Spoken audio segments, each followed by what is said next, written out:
Good morning, Emerson. Today is Thursday, October 31st. The Red Sox are World Series champions, and it feels so good to say that. We're all so excited about it, and Mike Cantalupo brings us the entire recap from inside and outside the ballpark. Now, I'm Cindy I'm Maggie Morlath. And I'm a post-celebration Red Sox player, Anthony Chase. Welcome to the Halloween edition of Good Morning Emerson. That's right. Not only are we celebrating the Red Sox win, but we're also celebrating because it's Halloween. And of course, there were so many things going on in Boston that we still need to talk about on top of that. That's right. Yesterday, with everything else going on, Obama was here too. So we've got more on that from Brittany in just a bit. Absolutely. And then later in the show, Katie Lohman, marketing coordinator for the haunted attraction in the cabaret tonight, is going to be here showing you what you can do tonight at Emerson to celebrate. That's right. We've got another ghoulish guest. Sharon Johnson's coming in here. And she took us to Salem, where she did a little bit of cooking. But in here, we're going to make some treats, so that's going to be a lot of fun. It looks awesome, and it also smells delicious, so I'm really excited for that segment. Usually we start off with Brittany now with our news, but here's the guy who has all the news we need to know right now. It's time for Mike Cantalupo with your sports update.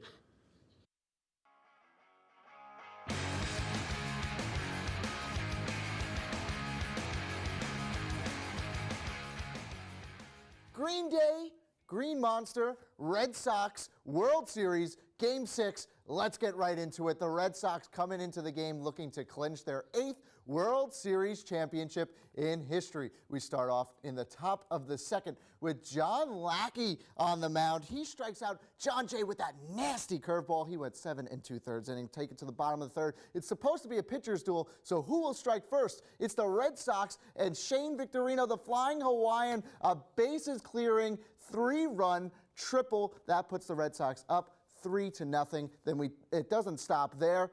We take it to the bottom of the fourth with Stephen Drew. He leads off the inning with a home run to right field.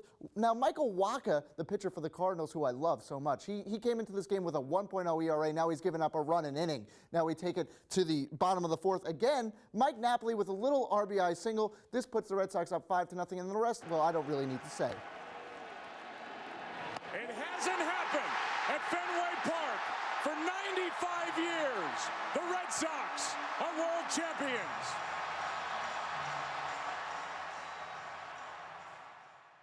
The Red Sox win 6-1 and the World Series 4-2. For the first time since 1918, the Sox were able to celebrate winning a World Series right here in Fenway. Here's what manager John Farrell had to say about completing this amazing worst-to-first comeback year. To be in this position, given where we've come from, reflecting back a year ago at this time, there's been a lot that's happened in 13 months. Ben Cherington deserves all the credit in the world for what he has done to this roster, the players that he's brought in, and most importantly to the players. To come in and see the energy and the commitment that they had, the buying into a team concept every single day. And the one thing that really stands out more than anything is just their overall will to win. And that was no more evident than this entire postseason. Now, once the game was over, it was time to celebrate. Take a look at the scene inside Fenway during the trophy celebration. 2013 World Series Championship Trophy.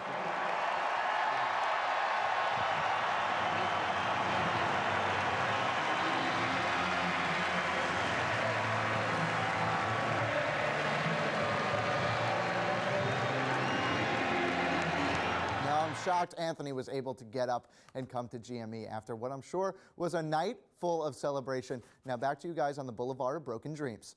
That's right. The streets of Boston were full last night of people just celebrating all over the place. But when will that parade be? Everyone wants to know. Right. This win means so much for the city, so what better thing to do than have a parade? Although the mayor hasn't officially announced it, the Duck Boat Tours, who, famously go through the parades, have announced that it will be on Saturday. So look forward to that. Mike, I'm going to be picking the fake champagne out of my hair for a long time after this one. No analysts could have predicted this outcome, that the Red Sox would be on top of the baseball world. What do you think contributed to this amazing 360 turnaround? It's got to be the team's resilience. If you look at the regular season, they did not have any really big losing streaks throughout the entire season. They were able to pick up and not, get in too big of holes, and that way, Anthony, I think you're the biggest Red Sox fan here, so what do you think it was? What do I think? I think it was what John Farrell said last night, that the team was willing to buy into the concept of a team and really band together and, bring everybody's personality to this team. I think that's what really did it. But it was a big day in Boston. Thank you, Mike. It was a big day in Boston, but the World Series was not the only thing. I hate to say it. That's right. Obama was here. So let's go to Brittany now. She's going to tell us more about that.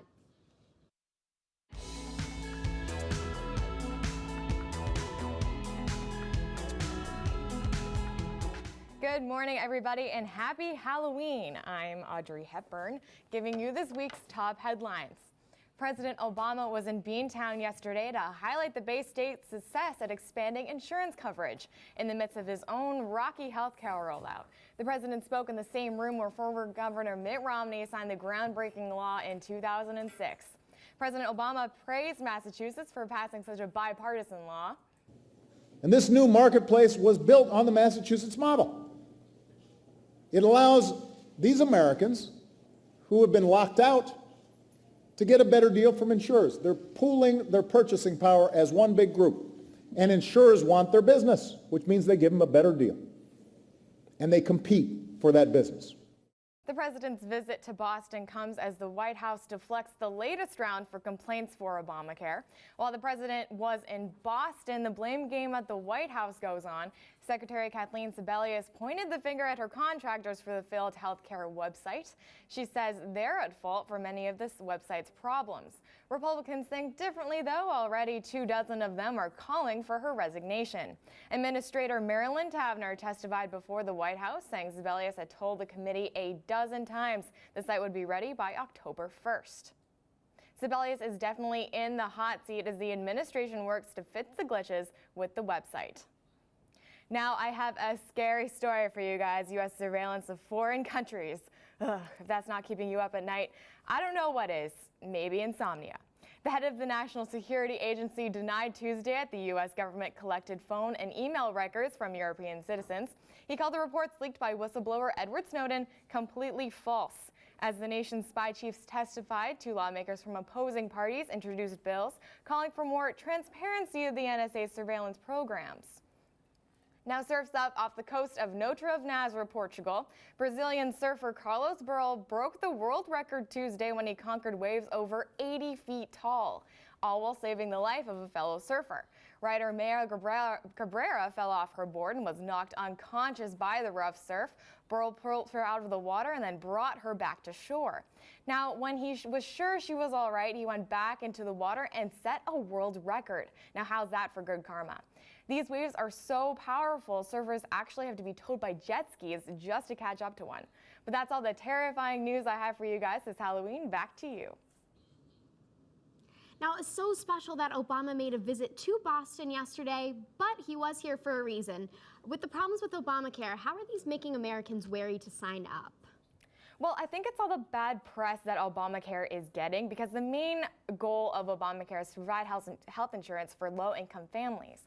But with all the glitches going on the website, and especially the government shutdown with Republicans trying to defund it, I think it's making Americans very kind of afraid of it and very, very wary to sign up. Brittany, let's go back to that surf story too for a minute. How high exactly were those waves that Carlos Burrell took on? See, the funny part about this story is that when he was going out there, he wasn't really getting a lot of height with these waves. He wasn't really seeing anything. And then he saved the surfer Maya Cabrera, and then all of a sudden this 100-foot wave comes up and he breaks the world record. Like, that's pretty amazing. That was incredible, Brittany. Thank you for that report. If you don't want to brave the rain to go trick-or-treating tonight, don't worry, because the Campus Center has provided us with a more warm and dry option. You have to go no further than the Cabaret in Little Building for And They Lived, a grim horror attraction. Now, marketing coordinator Katie Lohman is here to tell us more about it. Thanks for joining us. Thanks for having me. So can you tell us a little bit about the inspiration behind creating this attraction? Yeah. I know it has a theme. Yes, it does. So basically at the end of last school year, we had completed the first one and it had gone really, really well. But we decided to, try something new. We wanted to see if we could revamp this one, make it even better than the first one. So we basically just all holed up in a room together and started talking about different themes we liked. And somebody mentioned Grimm fairy tales, and we kind of just took off with it. Yeah, right. Those are really just classic spooky stories. Exactly. And I don't want you to have to give too much away, but can you sort of tell people a little bit of what they can expect when they Yeah, go in? I can tell you a little bit. Basically, you're going to follow Red Riding Hood through the story. And you'll recognize a lot of the fairy tales, but they won't be quite the same as what you're used to. There will be some twists to them that'll make them a little more scary. I love it. Yeah. So, like you mentioned, last year you did one as well, and now this is the second annual. Can you tell us about how it's different, how you have revamped it and improved it? Yeah, I mean, I can tell you that, we learned our lessons with the setup. We've improved on the different, each attraction within the actual event itself, because there are obviously different sections within it. I think we've come up with more ideas, more new ideas, and different ways to just make it more intense, add more detail. It's all in the details, so yeah. And we've also recruited more students to work on it, definitely more than last year. So. That's one of the cool things about this is it's a collaboration of so many different groups. What was that process like? Because you must have had a bunch of different majors, coming in to sort of create this thing. Right. I think, thankfully last year it was such a success that a lot of people were interested on their own. So we had a lot of students who, came on their own to say that they wanted to help out again or maybe, do it for the first time. And so then after that, as we got closer to the actual date, we started reaching out to other student orgs. So is this something that I could come to in my costume tonight? Definitely. All right. Sounds and good. when can we find it and where? 7 to 10 p.m. in the cabaret tonight. All right, sounds perfect. Yeah. Well, it's time now to take a commercial break, but when we come back, Christian will be talking about some interesting choreography from Ohio State's marching band. Stick around and you won't want to miss it. It's celebration day in Boston. The Red Sox are World Series champions. I can't believe I'm saying that already. I felt like we were going to have a Game 7 tonight, but we don't have to worry about that. The Dean Ludman emails did not jinx the student body. Don't worry. That's true. I know Anthony was worried about that. Anthony, our diehard fan, was worried that Dean Ludman, trying to warn all these students was going to jinx us, but it's all good. But we have some rings coming in the mail soon, and there's lots of storylines to talk about in this one. The first one being David Ortiz. He's done it 2 times, now he's done it a 3rd time, and now he's MVP. Hit an astounding 688 in this series. Unbelievable for at his age and at his position as a designated hitter. He's really a cool story, but there are also some social ones that we have to touch on. That's right. Big Papi's been a staple of the Boston community, but the Boston community has also gone through a lot. Over the past 4 months, too, we've recovered from the bombing at the Boston Marathon, and last night it was actually very moving. I was able to go to the finish line, and there were just huge mobs of people in the streets celebrating and chanting Boston Strong, and it was just such an amazing moment because I remember after they caught the Boston bomber, everyone was celebrating, but this is just a completely different celebration. Everyone is so happy and just having a great time and just showing the love for each other. Did it feel out of control at all, or do you think that the police had a pretty good control of the crowd? I think the police had a control of it because I think everyone was celebrating with great intentions. No one was being violent, no one was trying to hurt anyone else because everyone's just very excited right now. It seems like this team can't have a World Series win that isn't the most dramatic thing we've seen in years. I mean, it's sort of becoming a tradition around here with championships in Boston, but this one, of course, with the marathon sort of attached onto it, has so much significance. But it's the 3rd one they've done in the decade. It's pretty remarkable for the city. That's true. Yeah, it's a big deal, but I think this one is just that much more exciting, that much more important to the city. And I can't wait for that parade on Saturday. That parade Saturday is going to be awesome. Emersonians, if you haven't jumped on the bandwagon yet, you might want to go back home to New Jersey for the weekend. Just saying. Oh, it's going to get crazy around here. But it's also Halloween tonight. We have a lot to look forward to. We've got Halloween going on this weekend, and we've all got our costumes ready. But Mal, what's the weather going to be like tonight? How is trick-or-treating going to be?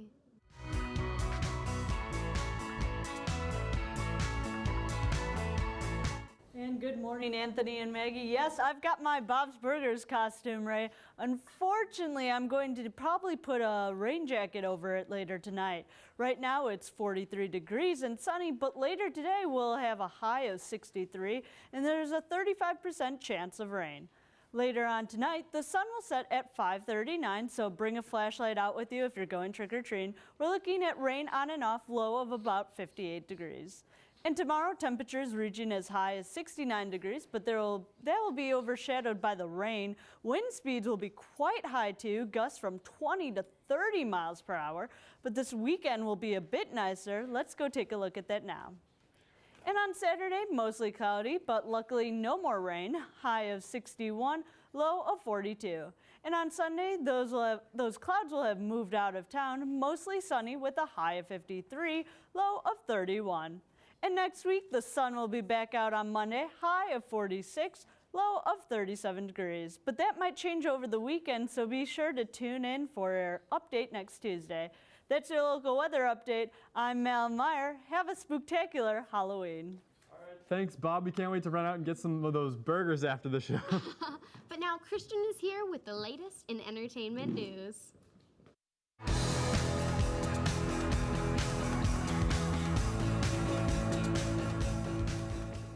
Thanks, guys. It's the great pizza Charlie Brown, and happy Halloween, Emerson. Looks like I was right. Chris Brown has entered an anger management rehab program. Somebody owes me 20 bucks.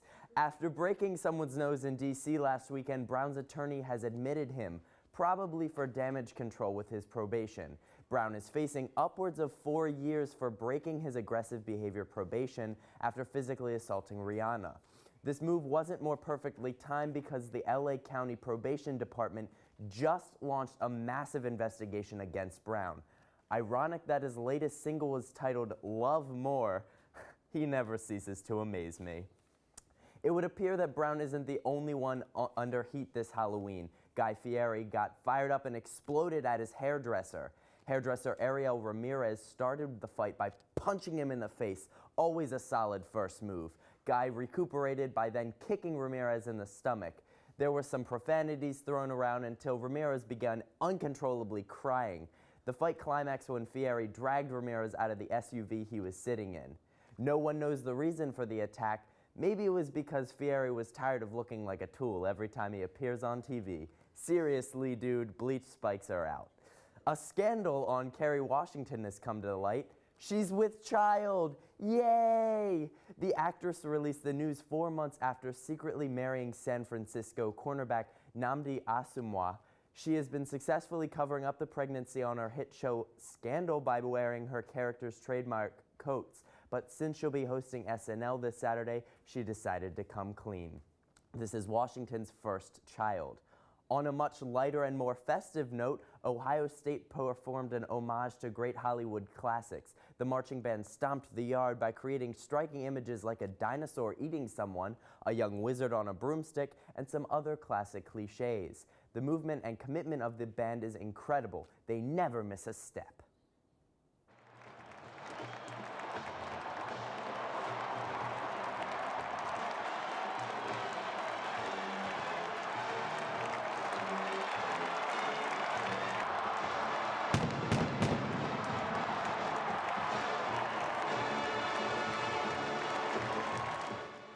That's all the spooky gossip I have for you today. Back to you guys on the couch. So a lot of violence in your stories today, and that was a pretty brutal fight on Guy Fieri's part. But can we expect to see him in anger management too? Probably not. His agent has sworn to the public that these two are actually really good friends, and they just got a little overheated when they were roughhousing. And there was a little bit of alcohol involved, so he promises that we won't hear anything more about it. Now, Christian, why all the secrets with Kerry Washington? You know, I don't know. That actress has actually made a point of staying out of the public eye. She has a very private life. It's ironic because she actually told Entertainment Today that she loves gossiping and loves talking about her private life, but she finds it hard because she has to stay so quiet. So I'm not sure. The only thing I do know is that she's going to have a beautiful baby, and I can't wait to see it. Well, thank you so much, Christian. You make giving us the entertainment news as easy as pie. Pizza pie. Sorry, was that too cheesy? Well, we have to take one more commercial break, so let's go to that now. When we come back, we'll have some tasty treats, and I think there is cheese involved. Don't worry, Maggie.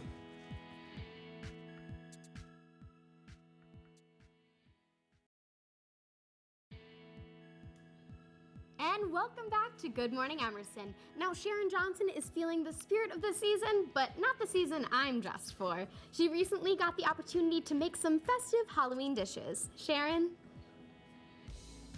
Thanks, Maggie. And this weekend, Salem, home of the infamous witch trials, was my destination for some haunted Halloween treats. Take a look.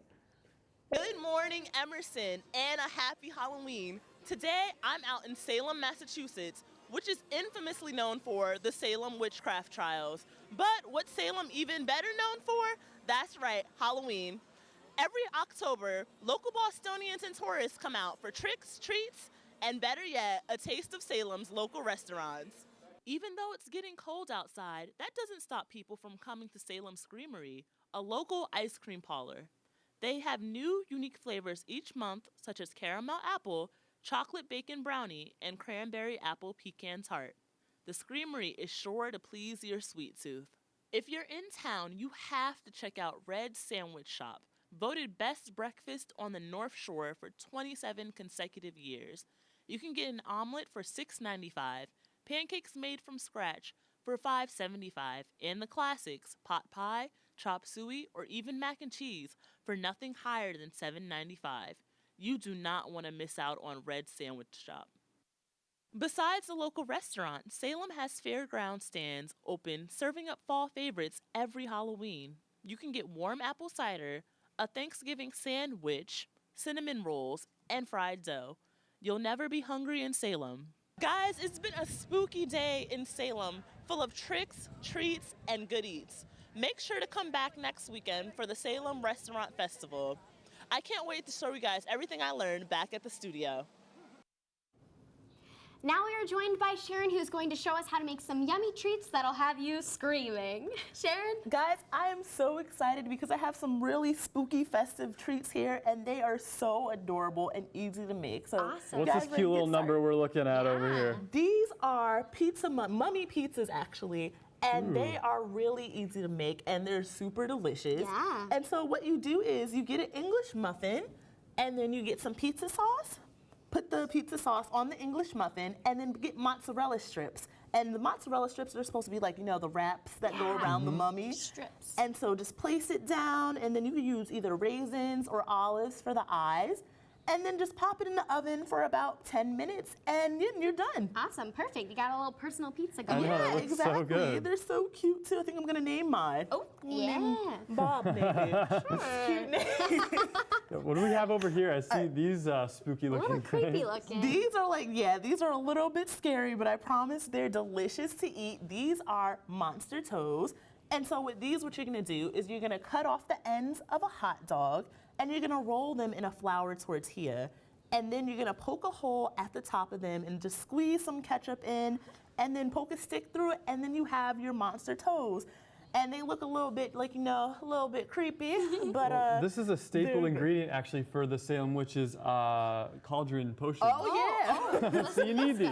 It would be a great ingredient. Yeah, exactly. They kind of look gross when you think about it. It's all stuff you like, so I'm sure they exactly. taste They're delish. just. I'm sure they're great. They are absolutely great. It's easy to do desserts and cookies and stuff, but to make a full course meal, that's a little bit of a challenge. But I think you accomplished that with these dishes right here, Sharon. And I mean, it's easy enough to get so much candy on Halloween because people are just giving that out. But these are good treats that are, you know. And they're so fast to make too. They're only gonna take, each one takes about 15 minutes, you know. Perfect. You're not taking up too much time. And so the last one we have, this is our banana ghost. So just gonna peel this banana right now. Okay, this one's gonna be hands-on. Yeah. All right, so you both can take a knife. Thank you. Thank you. Let me cut this in half. So you just take a banana or half a banana, right? Yep, and so you take half a banana. Sort of a popsicle deal going on here. All right, and so here we go. Now you're gonna ice it, so it could get that ghostly effect going. Okay. You put a lot of icing on it. Absolutely. This is the dessert course right now. Yep. And this is even more creative than Exactly. cookies. This is spectacular right now. I could eat this stuff with a spoon. Put as much icing on it as you want. And it's still healthier than a cupcake. Don't worry, you have that banana center. Exactly. You have that little, you know, you have the banana there, so that's enough health for Halloween. That's about all we're getting. Exactly. I love it. Okay, so what's next after we All have right, this? so after you put, oh, you don't have that much icing on there, do you? A little bit there. So you're gonna decorate your banana with some black icing. So Okay. this is gonna come out a little crazy. And that's the eyes right These there. could be the eyes. Yep, exactly. So eyes and a little mouth. You And can a do a mouth. little face or something. I have like the little Mario You ghost get a going on beard right going. now. You want a beard going for your Yeah, I banana? might make mine the ghost of Babe Ruth right here. You know, this is the guy who gave us 3 world championships out of the kindness of his ghostly heart. Let's see. Little eyes. Perfect. Those are some good sized eyes, actually. Yeah. Well, Sharon, thank you so much. These treats are awesome. This is the way you want to start your Halloween off. That's all we have for you today, but make sure to tune in next week for our Boston mayoral election coverage. And whether you plan on going out trick-or-treating or staying in tonight, binge on chocolate, and we hope you have a beautiful Halloween weekend. Maggie was supposed to say that. That doesn't sound right coming from me, but have a great Halloween. Happy Halloween from GME.